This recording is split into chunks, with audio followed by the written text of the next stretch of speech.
I'm going to explain energy a little bit, and mostly the difference between gravitational potential and kinetic energy, and see how they relate to the conservation of energy law.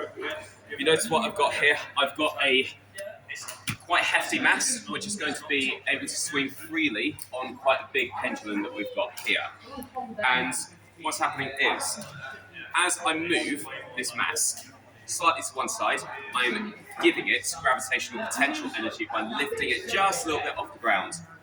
When I release this, all of that is going to get converted to kinetic energy and then back to gravitational potential energy, which then lifts it above the ground. Conservation of energy law states that energy cannot be created or destroyed, it can only change its form. So that means you can only get as much as you give.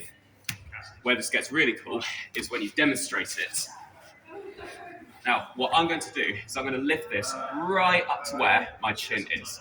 It's very important that I don't give this any extra energy. All I'm going to do is just let it fall, and it will come right back to the point where it started.